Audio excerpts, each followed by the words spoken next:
그 임신을 하게 되면 제가 처음에 느꼈던 증상은요. 몸이 뭔가 붓고 살이 찌는 느낌이었어요. 그렇죠.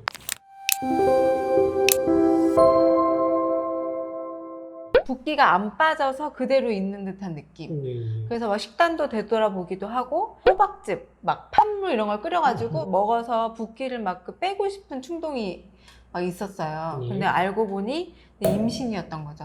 근데 임신 초기부터 정말 중기 그리고 후기에는 더 심해지는 이 붓기가 제일 고민인데요. 호박즙이나 판물 먹어도 괜찮나요? 이런 질문도 굉장히 많아요. 근데 그런 거는 상관없나요? 호박즙이나 판물을 드시는 것 자체는 문제가 되지는 않는데요. 붓기하고 연관되어져 있는 장기가 어디냐면 신장입니다. 간에 의해서도 붓기가 부종이 일어날 수도 있지만 신장 기능이 얼마나 활성화가 잘 되어져 있느냐 되어 있지 않느냐에 따라서 붓기는 천차만별인 것 같아요. 근데 임신을 하면 유독 더 그런 붓기를 잘 느끼는 이유가 뭘까요? 호르몬의 변화가 급격하게 일어나기 때문에 더 많이 부을 수가 있는 거고 더 많은 영향을 미치는 거고요. 그리고 사실은 붓기는 두 종류로 보셔야 됩니다. 네. 붓기라고 하는 거는 세포 바깥에 세포 외액이라고 하는데 거기에 수분이 많이 차서 붓는 경우가 있고요. 네. 또 하나는 세포 내액이 많이 붓는 경우죠. 세포 외액이 많이 붓는 경우는 어떻게 하면 되냐면 그냥 걸레 짜듯이 짜면 나오겠죠. 바깥에 있는 물이기 때문에 금방 네네. 나올 거예요. 근데 세포 안에 있는 물은 잘 나올까요? 안 나올까요? 안 나와요. 잘 나오지 않아요. 근데 일반적으로 임신해서 붓게 되면 내에게 차는 경우가 더 많고요.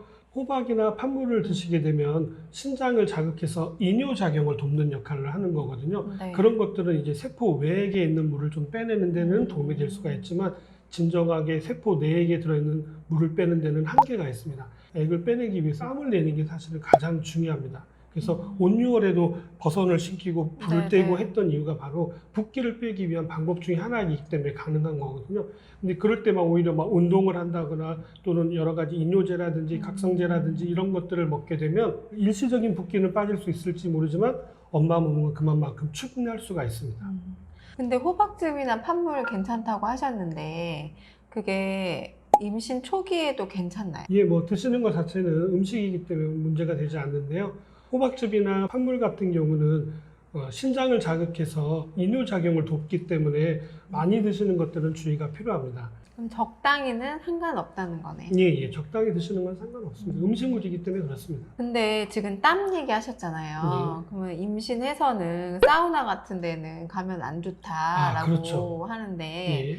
땀을 내는 것보다는 그냥 운동, 가벼운 운동. 그렇죠. 사우나 자체가 문제라기보다는 열 때문에 그렇죠. 네. 예.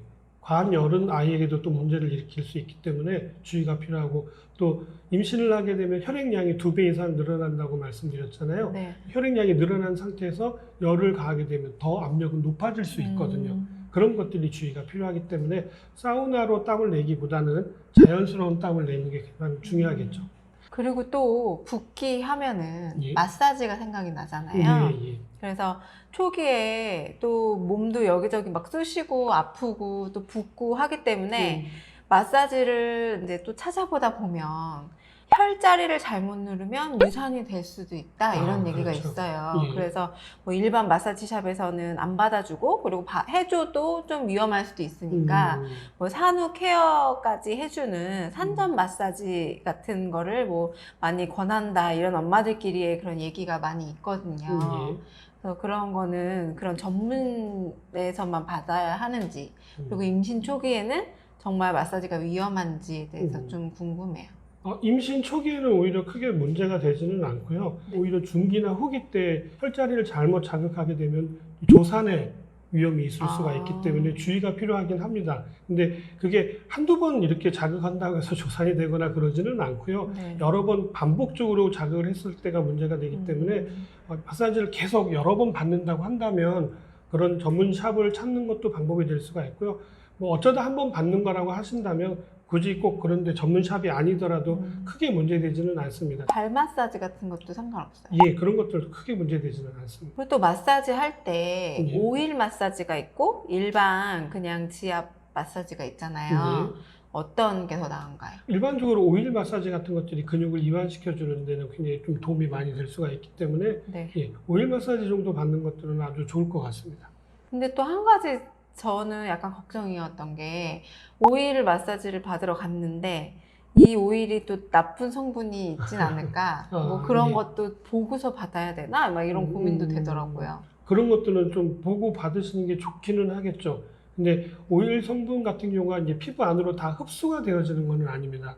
왜냐면 피부라고 하는 거는 우리 몸을 보호하기 위한 방어 체계가 먼저거든요. 피부 자체에 크게 문제가 없다고 한다면 크게 걱정하실 모르겠네요. 뭐 이렇게 싸구려 오일을 쓴다거나 그런 거가 아니라고 한다면 일반적인 오일을 사용하는 마사지 샵이라고 한다면 크게 걱정은 안 하셔도 될 것 같습니다. 그 오늘은 그 임신 중 붓기에 대해서 알아봤는데요. 호박즙, 판물 이런 것도 과하게 먹진 않으면 괜찮다고 해요.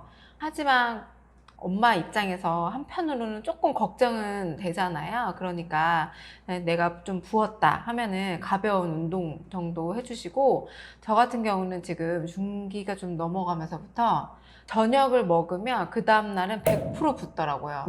근데 저녁을 좀 적게 먹으면은 확실히 덜 붓긴 하더라고요. 그거는 전체적으로 대사가 원활하게 잘 안 되고 있다라는 증거입니다. 그래서 낮에 움직이고 활동하는 동안에는 대사가 잘 되기 때문에 붓기가 생기지 않게 되어지는데 네. 잠을 자게 되면 대사량이 줄어들기 때문에 네. 붓기가 생기는 것들이거든요. 또 한 가지 힌트를 또 드리자면 족욕 같은 것들을 하시는 것도 도움이 되실 수가 있어요. 붓기를 빼는데 특히 네. 저녁에 주무시기 전에 족욕을 하시면 몸도 이완돼서 숙면을 취하는 데도 굉장히 도움이 되실 수가 네. 있고요. 붓기도 뺄 수 있는 데도 도움이 될 수가 있습니다.